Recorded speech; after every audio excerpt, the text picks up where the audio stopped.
Hey everyone, welcome back to Pine Hollow Auto Diagnostics. Time for some more construction equipment repairs. Today we have a JLG scissor lift. The 4394 RT.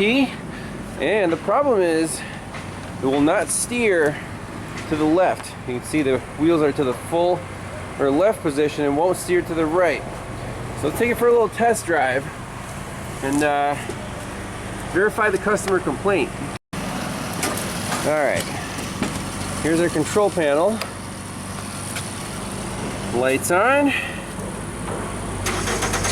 Starts right up. And to enable the drive, you push this button, and then that's saying your drive's enabled. So if we go squeeze the trigger and go back,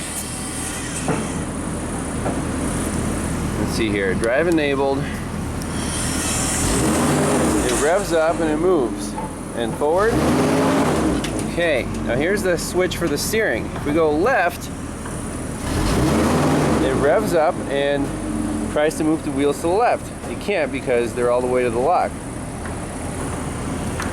Now if we go to the right, nothing happens. It doesn't rev up, and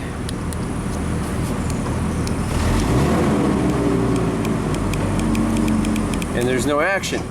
So just based on the symptoms, I think there's a bad contact somewhere between this button and the well, we have to look at a wiring diagram, but this thing is more kind of new school than the Genie boom lift. There's actually modules here that talk to each other. So this control box, see the wire, that gets plugged into a module right down here, and that module talks to the ground control, and then that module activates the steering, pistons. So, where do we want to start? We can start with the control box, go from there. Alright, we got some wiring diagrams here for the 3394.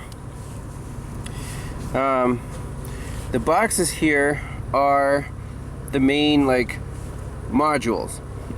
Okay, so there's the ground electronics, then there's the platform module up here,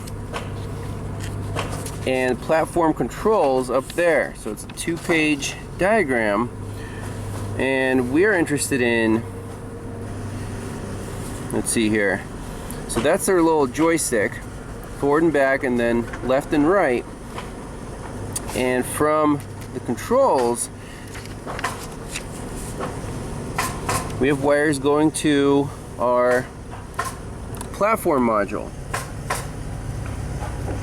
And they're labeled like coil 1 through 6. Again, we just want to get the layout of the system. And finally, from the platform module, there's comm lines going to the ground control, the main brain box. And from there, we're worried about our steer right valve right here, RTS. So the question is the command getting here, or is it getting lost somewhere from the joystick to this module, to the platform module, and then to the ground controls? Now, considering that the other side works, we can steer left, the communication I'm not too worried about from from here to here, or I'm sorry, rather from the platform module to the ground control. That's just comm lines, so I'm not worried about that. I'm more worried about a connection problem, either in the joystick right here. We can pop off the cover of the control box and just do a voltage measurement. If we steer left, steer right, and then this connection right here is also suspect because it's right in the platform. It could get wet. But otherwise, if we don't find a problem here, we'll go towards the ground electronics. So check this out. I bought a JLG analyzer.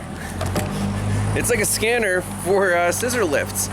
So we're gonna try this out and see if we can shortcut the process by using this tool here. See if it can help us out.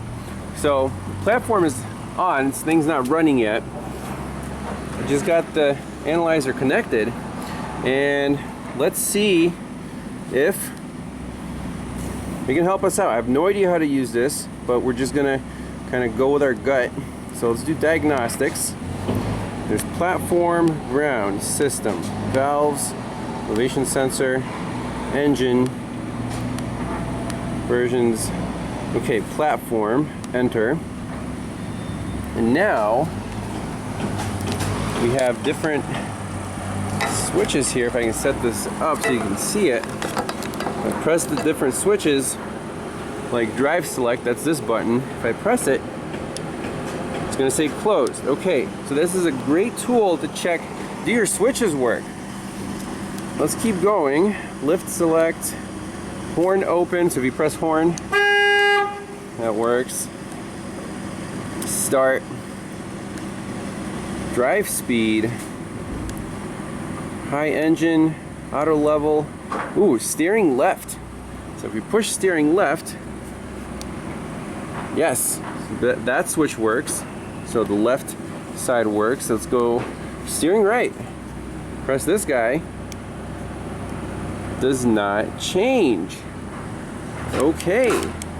Hey, we're getting somewhere. Trigger, joystick center. So it gives you the percentage of the joystick. That is super sweet. And back to all the other options. So steering left. Ooh. Oh yeah, steering left works. Steering right does not. So let's open this box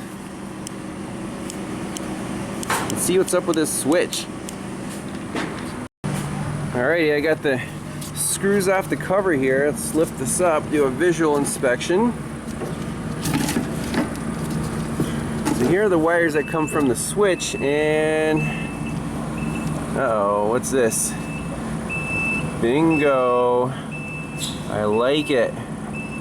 That is freaking awesome. That's sweet.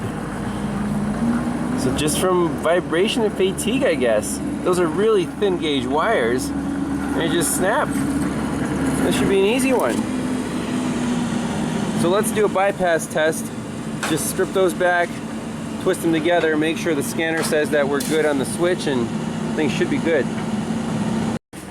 All right, let's do a quickie repair. Actually reanimated my Radio Shack soldering iron.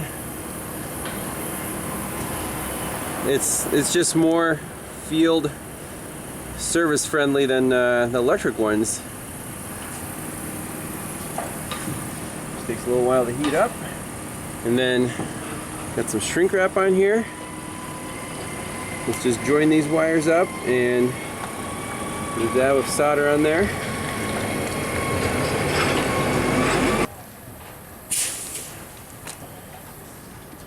Even for the little guys, you can use the wire holder.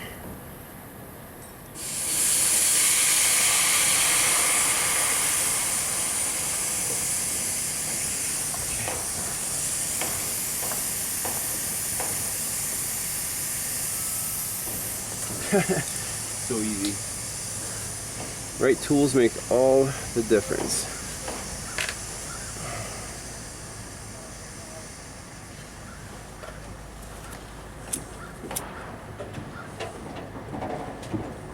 See, if you look in the Amazon store, I listed a butane soldering iron, but it's not the Radio Shack one because they don't make that one anymore. It's like Portasol or something. Good reviews. This thing should be all set. All right, let's get back into our steering right test. Push the button, closed, sweet. Start this thing up. drive enable, steer right,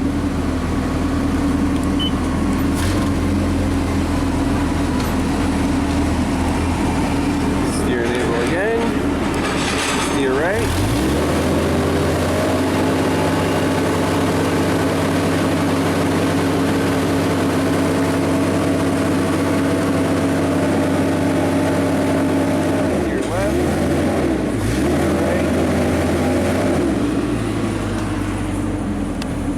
Fixed.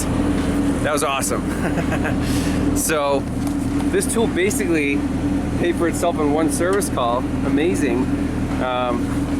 We got another one to diagnose, a little baby scissor lift.